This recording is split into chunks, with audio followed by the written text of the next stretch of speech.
Dixie here. Today I'd like to do another silly questions video. I know some of y'all who watch this channel are members of the Homemade Wanderlust backpacking forum group on Facebook, but for those of y'all who aren't familiar with what I'm talking about, occasionally I'll make a post in that group and encourage people who have some sort of question that they've been wondering but have been a little intimidated to ask because they think that it might be a silly question. And then myself or some of the other members, and there are like 30,000 plus now, so all sorts of levels of backpacking experience, and surely somebody in there knows the answer to their question. I do this because some people like to act like they were born an expert at whatever their thing is, and the same is true in the backpacking world. But all of us begin everything as beginners, and last time I checked, toddlers don't get criticized for not being born potty trained. So it's a good idea to just remember that you started as a beginner no matter what activity that you enjoy doing, and other people want to learn to enjoy those activities too, so you got to offer them a hand as they're making their way up also. Anyway, here are some of the most recent silly questions. When hiking with a bear canister, do you keep your food in it the whole time you're hiking with it, or only when camping at night? The purpose of a bear canister, like the purpose of a food bag, is to have some sort of receptacle to store your food while it's unattended, for example, while you are in camp and sleeping at night. That way bears don't learn to associate humans with food, because obviously that would be a bad thing, and when bears start to do that, they're often euthanized. Now, it is said that even when food bags are hung properly, in some areas bears have learned to harvest them, and then that leaves you in a bad situation because you're now in this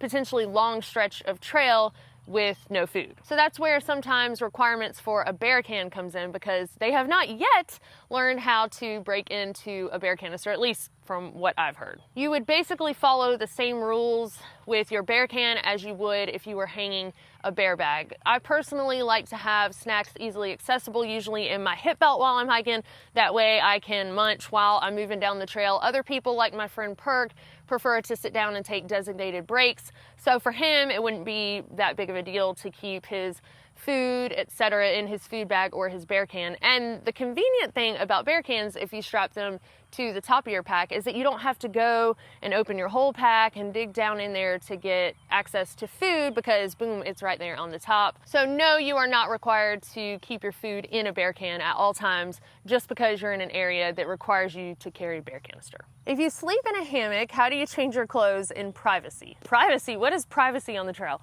I'm just kidding. This is actually a pretty good question, one that I did not consider before deciding to make a rain fly out of clear plastic painter's drop cloth to use over the hammock that I started with on the Appalachian Trail, which in itself was just kind of a mess of a setup. So I managed to just change while I was in my hammock. I would just pull my change of clothes in there with me and kind of, curl up like a burrito in the hammock and do the best I could. That's not the most comfortable or easy way to do it.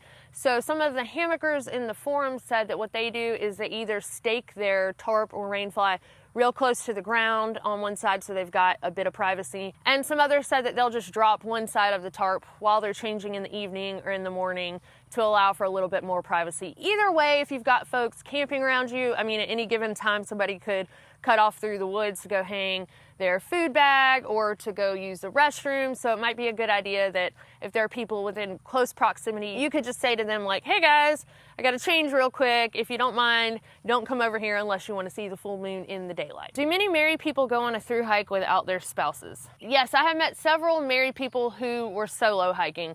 Some of the spouses are able to follow in an RV and kind of help them out along the way.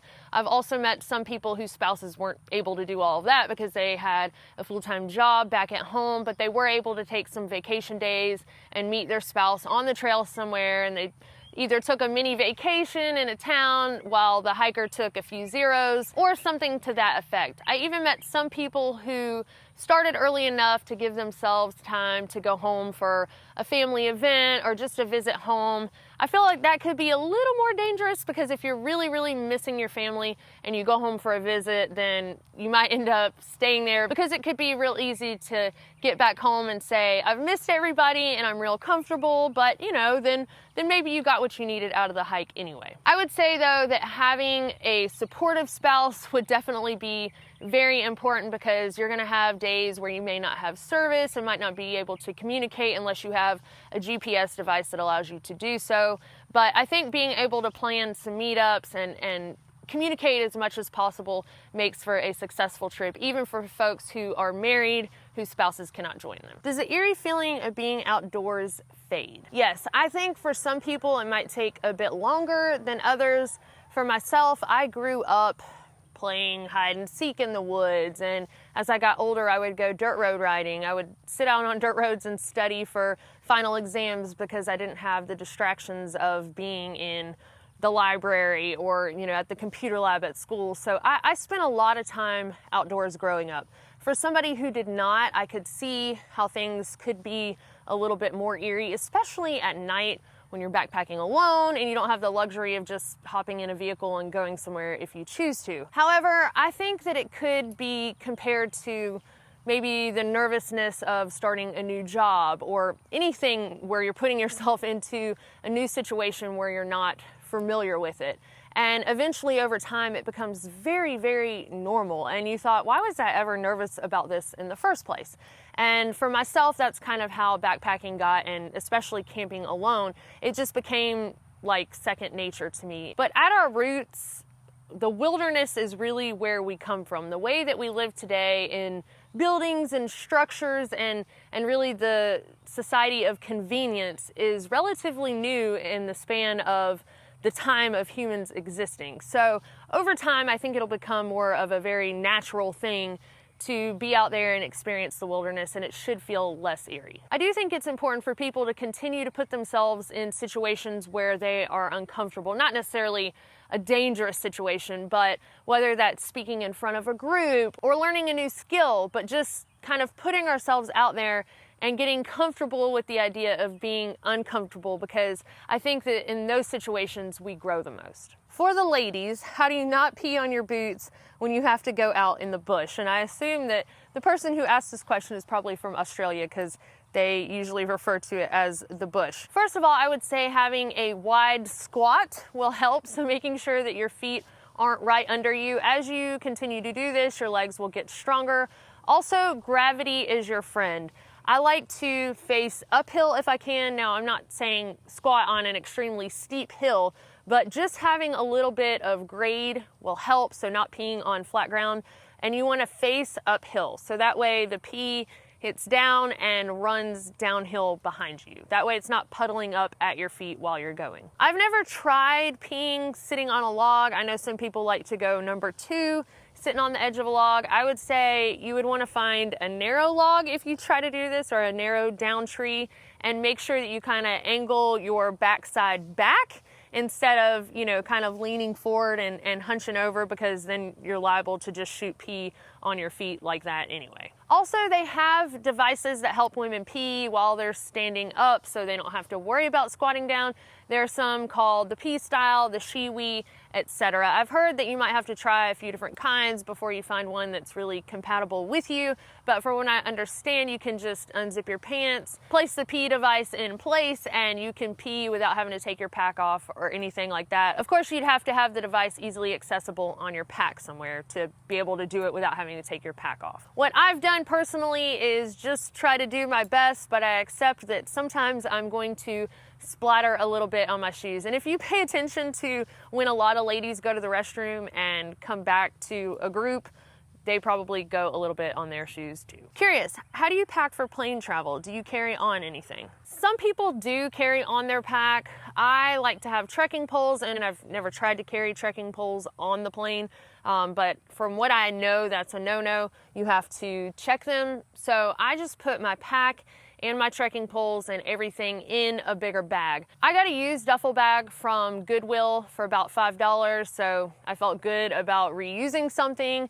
and then I put all my stuff in there, flew with it, and when I got to my destination, I just tossed the bag. It was kind of tattered and starting to tear up anyway. You could go with some sort of collapsible bag that's easy to stuff into a box and always mail it back to yourself if you choose to, or mail it to yourself general delivery at that post office if you aim to return to the same place and fly out of the same airport, and that way you can repack it again and then go back home with it. Another hiker mentioned that they talked to the airlines, and from what they explained to this hiker, they said that anything that's inside your luggage is covered by their loss or damage policy, but the luggage itself is not. So if you end up checking your pack just the way it is, or I guess even if you were to carry on, I don't know exactly how it might get damaged like that, but the bag itself is not protected. So if you're gonna check your stuff, then for sure I would recommend putting it all inside of a duffel. That way none of the straps or anything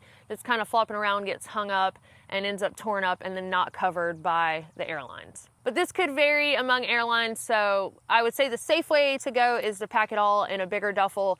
But if you're gonna check the bag like it is, then I would check with the airlines and see what their policy is on that. If you're hiking in Microspikes, is it stupid to not be carrying an ice axe? Does one go with the other? It really depends on the trail. It is not a necessity that just because you have Microspikes that you have to have an ice axe. You could be on a trail that's just iced over, but there aren't any real steep climbs. You're not on the edge of anything dangerous where you might have to self-arrest, and therefore Microspikes would be just so you're not slipping around on the ice while you're trying to walk down the trail. So for example, one day I day hiked from Newfound Gap to Charlie's Bunyan and back, and I needed Microspikes, but nowhere in that stretch did I need an ice axe, because again, I wasn't in an area where if I slipped and fell, I would have to self-arrest to save my life. And that's the purpose of an ice axe, is in that horrible emergency situation where you are falling down a steep slope and it's going to mean life or death unless you self-arrest, then that's what those are for. So just make sure that you research the trail that you're going on, and if you do find yourself approaching an area where you think that it might be necessary to self-arrest if you were to fall, if you do not have an ice axe, it would be a good idea to go ahead and turn it back around and head back to the trailhead. But of course, it would be best if you can find out ahead of time and know what you're getting yourself into before you get out there. How much TP is too much and how much is not enough? Well, as I always say, we pack our fears. On a serious note, the trail really taught me to conserve toilet paper. When you're out on the trail and you really learn to carry only what you need, it kind of teaches you how wasteful you might actually be. So for myself personally, everybody's a little different. It depends on, you know, how clean your backside is when you use the restroom. For myself, I generally do 3 wraps around my hand per day, and then I add on a couple of extra days just in case. I also use baby wipes, so, you know, I might start with toilet paper, but I make sure to finish up with baby wipes, so keep that in mind, because if you're only using toilet paper, you may use more. Some people will use a rock, a stick, moss, or some sort of other thing they find on the ground to do the first wiping to get, you know, the bulk of it off, and then kind of clean up with toilet paper or baby wipes in the end. Some people even just take a whole roll of toilet paper. They'll pull out the inner cardboard tube, mash down the rest of the roll, and stick it in a Ziploc bag.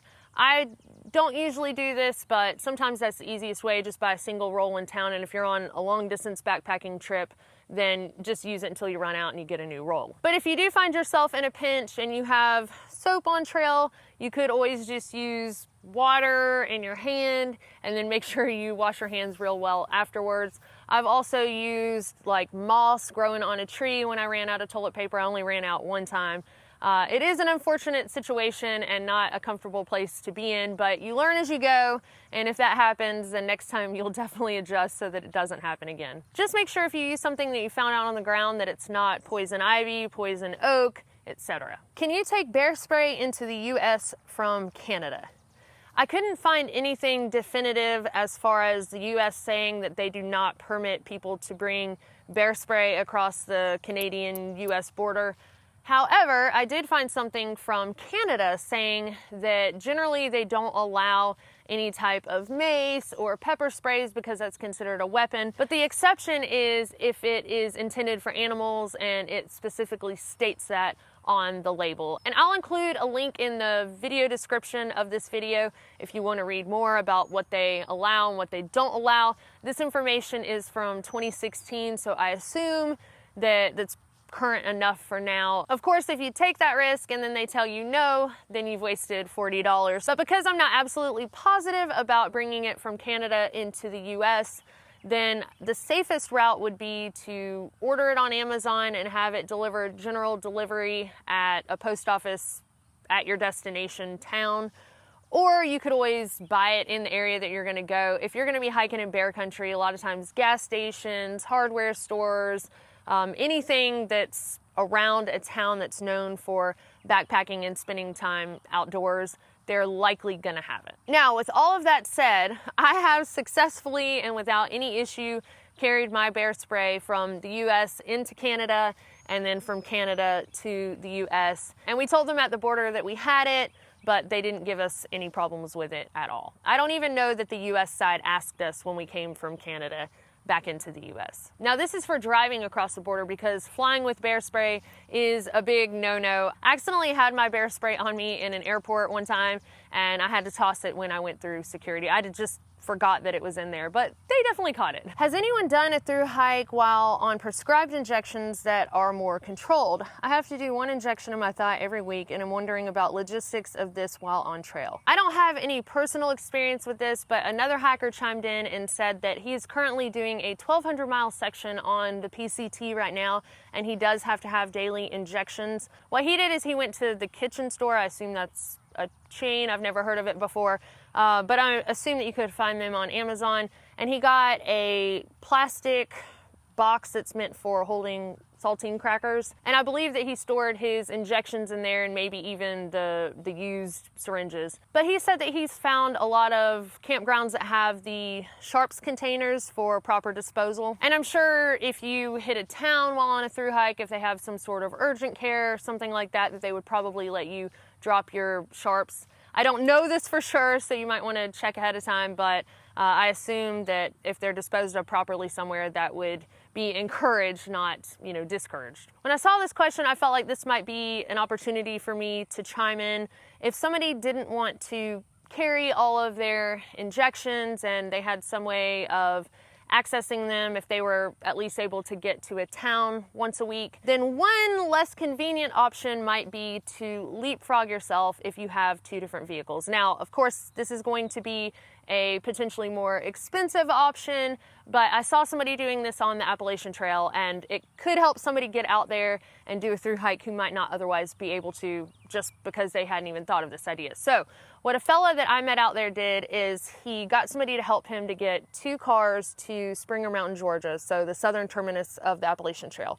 And then he drove up to a dirt road somewhere, some access point where you can get a car to the trail, and then he hiked south to the first vehicle, and then he leapfrogged up and then would hike south again to this vehicle. So he was in a northbound direction going up the trail, but he hiked southbound each day. And the reason that this works better for people who need to be in town more often, I would say every 1 to probably 3 days max, and maybe even potentially less than that, is because there are a lot of access points on the Appalachian Trail. It's just that not a whole lot of folks are coming through there, so it makes hitchhiking to town from those access points difficult, or sometimes probably even impossible.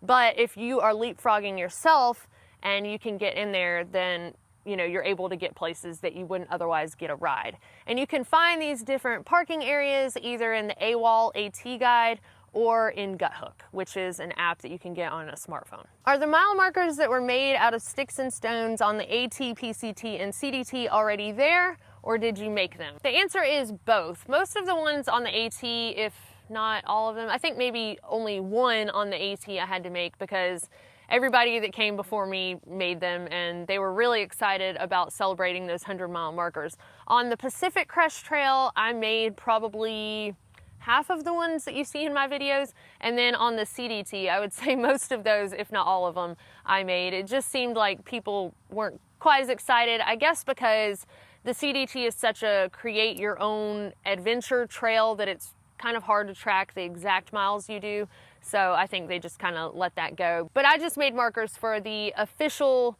mileage on the actual trail if I happen to be on it for a 100-mile marker on the CDT. If Tyvek is waterproof and robust, why aren't loads of tents being produced from it? The short answer is Tyvek is heavier, it doesn't pack down as well, and it's also a lot noisier. Although with time, as you use the Tyvek and kind of rough it up, it does get softer and less noisier. Just to give you an idea about the weight, Tyvek is about 1.9 ounces per square yard, and this is the construction grade Tyvek that you see when people are building homes and other buildings. Still nylon, however, depending on the denier number, but it roughly runs about 1.4 ounces per square yard. You will see many people using Tyvek as a ground cloth though. It's just pretty durable and functions well, and it's a lot cheaper than buying a proper footprint for a tent. There actually is another version of Tyvek that is softer and more breathable, and it's usually used in clothing. And Tarp Tent did make a tent out of this for a little while, but it was considered highly water resistant instead of actually waterproof. And for a shelter that you're taking out on the trail, in my opinion, that's kind of problematic.